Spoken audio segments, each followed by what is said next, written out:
Chérie, tu vas pas me faire de mal. Tu ferais pas ça. Enfin, chérie, sois raisonnable. Après tout, nous sommes mariés. Considère ça comme un divorce. Salut tout le monde et bienvenue sur l'écran fou. Et aujourd'hui, on peut dire que l'heure est quand même un petit peu grave. Et cette fois, c'est à cause de Warner. Oui, parce que bon, il n'y a pas que Mickey qui depuis quelques temps fait énormément parler de lui. Faut dire que Warner tient quand même une sacrée couche également. Et justement, on va avoir l'occasion de l'évoquer un petit peu cette semaine, si toutefois j'ai le temps de faire un petit peu tout ce que j'ai prévu de faire. Mais ici, parce que en fait, il y a une info qui vient de tomber, et pas des moindres. Mais avant que je vous mette justement un peu dans le contexte, histoire que je vous prépare quand même psychologiquement à l'annonce, que dis-je, pardon, le foutage de gueule qui se profile, parce que les répercussions pour le cinéma risquent d'être majeures. Donc, il faut savoir dans un premier temps que la grève à Hollywood est terminée avec justement la fin du dernier épisode, donc à savoir celui des acteurs, donc les acteurs qui ont quand même lutté 118 jours, rien que ça. Alors bon, on n'a pas encore tous les détails de l'accord, mais qui a été établi justement entre la MPTP et la SAG-AFTRA, mais pour rappel, il était entre autres question du problème de l'intelligence artificielle et la peur des acteurs d'être justement remplacés, et c'est vraiment sur ce point qu'on va véritablement se concentrer. Alors, ce qu'on sait, c'est que l'accord en question ne bloquera pas l'intelligence artificielle, mais il garantira la protection des artistes, donc leur droit au consentement forcément est protégé, ainsi que leur droit au travail et à une rémunération plus équitable.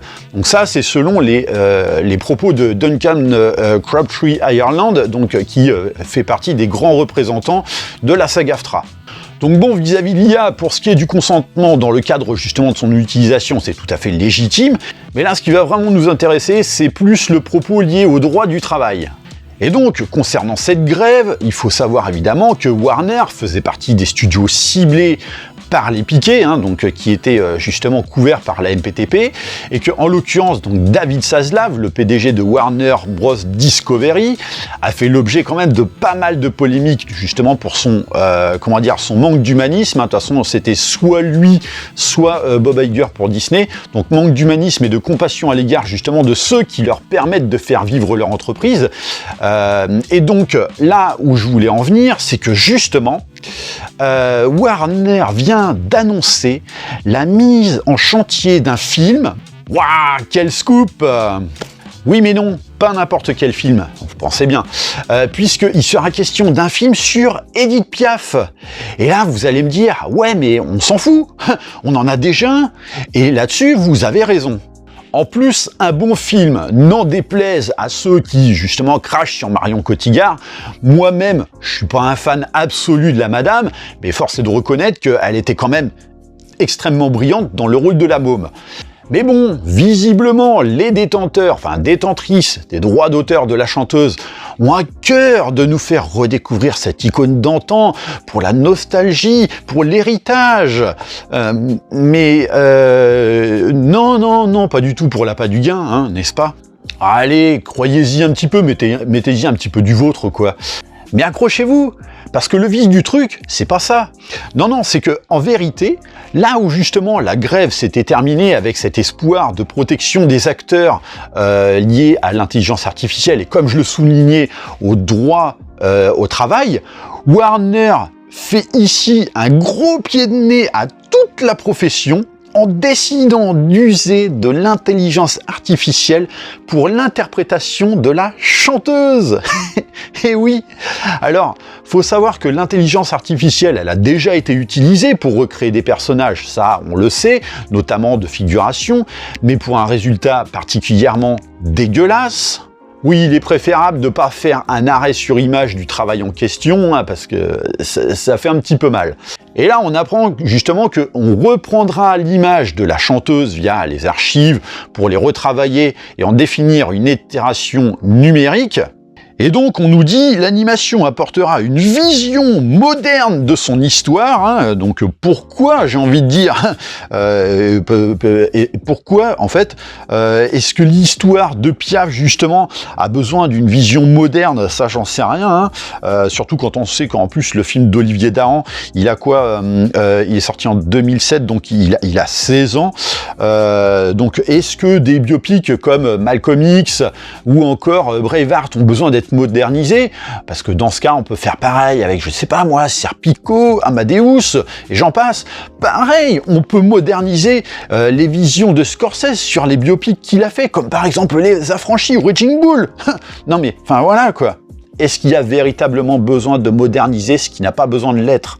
Tandis que l'inclusion d'images d'archives, de performances scéniques et télévisées, d'images personnelles et d'interviews télévisées offriront au public un regard authentique sur les moments significatifs de l'œuvre de Piaf. Sauf que, alors ça c'est les propos qui ont été remontés justement à Variety, mais sauf que vous êtes bien gentil, mais qu'est-ce que ça va apporter de plus que ce qu'on connaît à travers justement les images d'archives qu'on a déjà, de les retravailler numériquement? Au final, on en perdra toute l'authenticité, au contraire. Donc, c'est quoi le but de la manœuvre? En constituer un autre biopic? Parce que, quelle que soit justement la qualité du travail fourni par l'intelligence artificielle, et on a pu découvrir récemment qu'elle était capable vraiment de prouesses incroyables, avec notamment la progression de ChatGPT 3.4, et que oui, vraiment, elle a progressé, mais à pas de titan, et notamment quand on voit ces images. I was just trying out your expressive face to see what you could do. I'm not sure what you mean by that. Ah, ça fait flipper, quoi. Et vous imaginez, dans 10 ans, on est dans iRobot, quoi. Mais je suis désolé de le dire, vu de ma fenêtre, un ordinateur pourra certes traduire la force émotionnelle humaine, la traduire, mais jamais la comprendre, notamment comme ce pourrait être le cas justement pour un acteur ou une actrice qui va user de son talent et de son approche émotionnelle personnelle pour aborder un personnage, et notamment un personnage marquant. Cotillard, par exemple, elle disait qu'elle se sentait clairement habitée par l'esprit de Edith Piaf quand elle tournait La Môme. Alors, bien sûr, c'est une image, parce que sinon ça paraîtrait un peu excessif, mais pour dire qu'il faut que ça sorte du ventre pour que ça sente l'authenticité. Alors justement, dans les sbroufs, Warner avait également ajouté que la voix et l'image distinctes de la musicienne seraient ravivées afin d'améliorer encore l'authenticité et l'impact émotionnel de son histoire. Donc plein de mots bien forts, mais déjà, dire ça, pour moi, c'est un petit peu déshonorant pour tous ceux qui ont sué fort pour que, justement, La Môme voit le jour et nous fasse vibrer, surtout au vu de l'appréciation générale du film.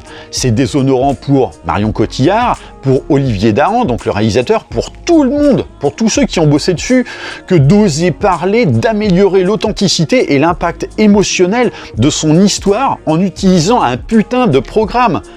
C'est prétendre que l'intelligence artificielle est meilleure que nous dans ce qui fait de nous des êtres humains, quoi, avec une âme. Mais surtout, je suis désolé de le dire, mais et les ayants droit dans cette histoire, moi j'ai bien envie de leur demander, voilà, vous avez pas l'impression de faire de la profanation là ? Oui, parce que si le truc va voir le jour, c'est pas anodin non plus. En fait, il faut savoir que les personnes en question, donc les ayants droit, ce sont les deux frangines de Théo Sarapo, donc le dernier mari de Edith Piaf, qui sont par ailleurs passionnés, donc passionnés par l'argent easy surtout. Et là, il faut savoir que l'œuvre de Piaf va leur profiter encore pendant à peu près 10 ans. Mais passé ce délai, ça tombe dans le domaine public. Mais 10 ans, ça va très vite. Donc, il faut capitaliser au maximum. Mais comment ? Alors, en ressortant des disques que, justement, les gens ont déjà et qui n'intéresseront pas finalement les nouvelles générations ? Non. Ou alors, c'est quoi ? Créer de nouveaux albums ? Avec l'intelligence artificielle, les gens n'achèteront pas, du coup. Donc, c'est quoi la solution ? Eh ben, un petit film, voyons. Donc un biopic, donc qui est sûr de pouvoir susciter l'engouement de tout le monde, sans pour autant justement qu'on soit passionné pour la personne dont le film va traiter. Je le rappelle, le succès de La Môme n'est pas lié forcément à la passion que les gens ont pour Édith Piaf. Beaucoup de gens ont regardé le film parce que, effectivement, c'est un biopic. Les gens aiment les biopics, aiment les histoires, justement, un petit peu en dents de scie autour de grandes stars, de grandes personnes de la pop culture. Donc voilà, il n'y a pas forcément besoin d'avoir toute la discographie d'Édith Piaf pour pouvoir en apprécier un film sur elle. Et je prends le cas de La Môme, mais c'est pareil pour Ray et tous les autres biopics musicaux, hein. Donc faut pas se leurrer, la manœuvre, elle est purement lucrative, quels que soient les mots forts utilisés pour vendre le bousin, hein. Et donc la scénariste Julie Veil a dit « Si Édith était encore parmi nous, quel message voudrait-elle transmettre aux jeunes générations ?» Alors, je vous donnerai pas sa réponse parce que forcément qu'elle va dans le sens de la manœuvre, ça va de soi, en usant justement de formules de transmission, d'héritage et j'en passe. Mais pour moi, la question qu'il faudrait vraiment se poser pour connaître la légitimité à faire ce genre de choses, c'est est-ce que l'artiste cautionnerait le fait qu'un ordinateur, parce que bon, appelons un chat, hein, mais l'IA c'est un putain d'ordinateur, est-ce qu'elle cautionnerait d'être ramenée à la vie par un ordinateur bien froid comme il faut, qui va te retranscrire ses émotions, mais sans être capable de comprendre le concept même de l'émotion humaine, comme je le disais tout à l'heure? Eh ben, je suis pas sûr du tout qu'elle valide ça.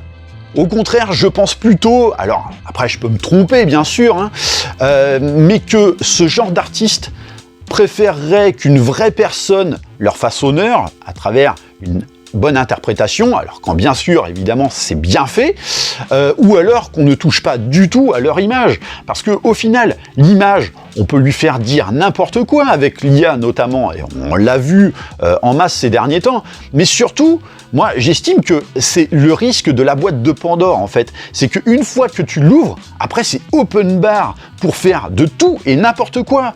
Et surtout, n'importe quoi. Donc, forcément, on va se retrouver à ressusciter donc, tous les artistes morts, et après, ça va être quoi ?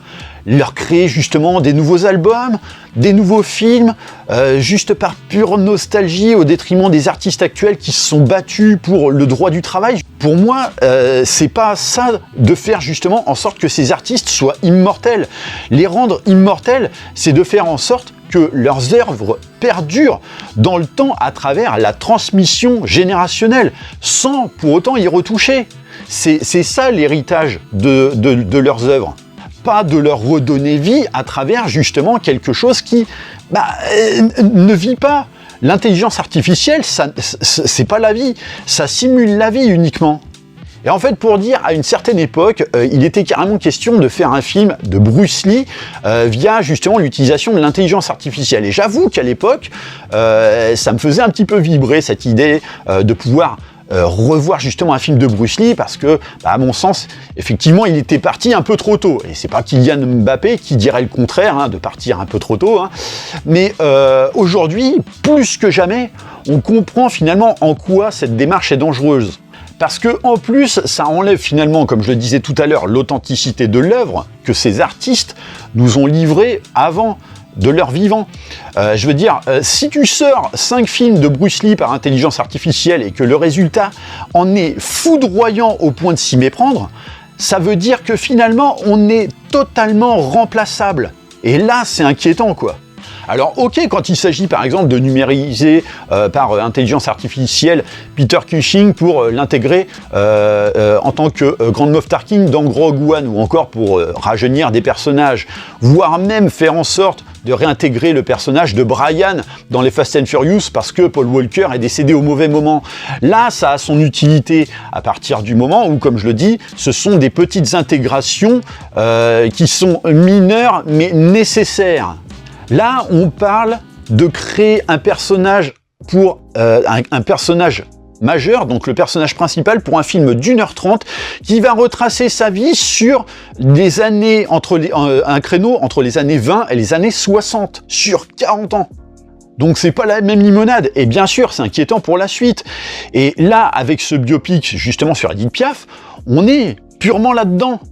Et d'ailleurs, ça concorde avec le fait qu'on utilise aussi, et notamment en Asie, de l'intelligence artificielle pour mettre en place des services numériques qui simulent des visios avec des personnes défuntes à la demande de certaines familles. Il y a déjà des applis existantes comme Hereafter, Storyfile ou encore, je crois, comment ça s'appelle, Rememory.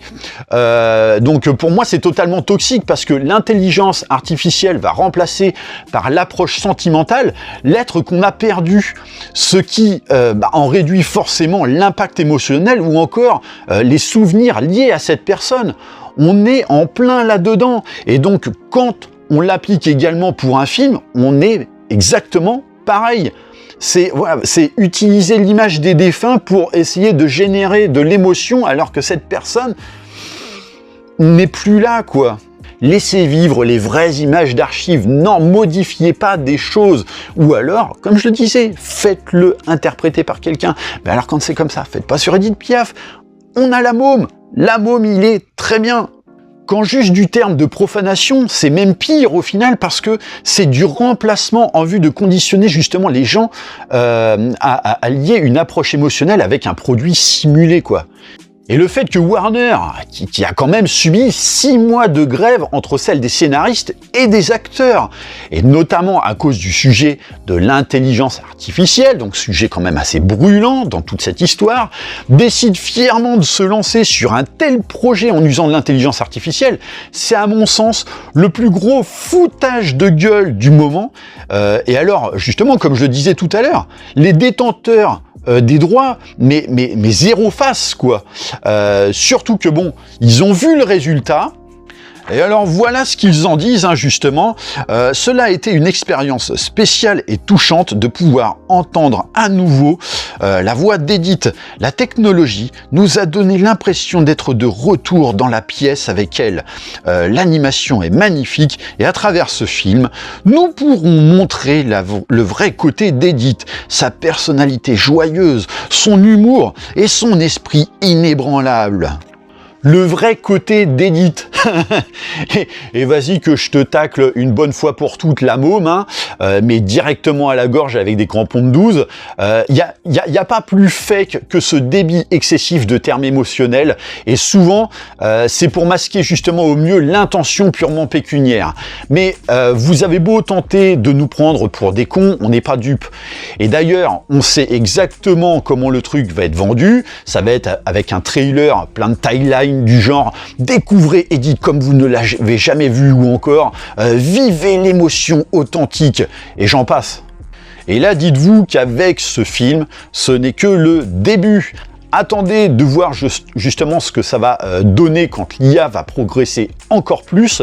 Voilà, hein. Quand on sait par exemple que dernièrement, donc c'est carrément le mois dernier, ils ont demandé à une intelligence artificielle de générer un petit clip vidéo d'1 minute basé sur Star Wars. En quelques heures, il nous a généré un truc. Alors certes, ça reste un petit peu brouillon sur le traitement graphique, mais on sent que l'intelligence artificielle a compris l'univers de Star Wars et c'est effrayant parce qu'on en viendrait presque à préférer justement ce qu'ils sont capables de nous fournir avec une intelligence artificielle plutôt que ce que l'on a justement à travers des auteurs et des artistes et j'en passe chez Disney. Donc bah voilà, fallait surtout pas franchir ce cap à des fins artistiques, hein. Résultat des courses, Warner le fait, mais au meilleur moment, quand justement tu veux insulter la profession à même pas une semaine de la fin de la grève, bordel, hein, parce que faut quand même savoir qu'elle a pris fin officiellement le 9 novembre. Donc là, je fais la vidéo le 15. Franchement, ça mériterait de leur faire bouffer une deuxième salve de grève dans la tronche, mais illico, quoi. Et tout ça effectué effectivement à des fins purement lucratives. Donc l'art, à mon sens, meurt un peu plus justement à cette annonce. Hein. Et d'ailleurs, je vais emprunter justement un commentaire que j'ai vu sur Internet et qui résume plutôt bien les choses, c'est que on avait déjà perdu de l'authenticité à travers les CGI qu'on exploite à tout va. Et là, c'est vraiment la descente dans la fosse laurentienne, mais sans possibilité de remonter à la surface en utilisant l'intelligence artificielle à ses fins. Donc c'est vrai que souvent on se pose la question de savoir quand est-ce que justement les studios vont apprendre de leurs erreurs. Je pense que c'est terminé, ce ne sera plus possible. Donc voilà, n'hésitez pas à me dire ce que vous pensez par rapport à toute cette situation. Moi personnellement j'en suis effrayé. J'en suis effrayé. C'est en train de détruire ma passion, quoi, le 7e art. Donc n'hésitez pas à me dire ce que vous pensez par rapport à tout ça. Pensez bien sûr à liker et partager la vidéo. Pensez à vous abonner à la chaîne de manière à vous tenir informé des prochains contenus. Et je vous dis à très bientôt pour une prochaine vidéo. Allez, bye.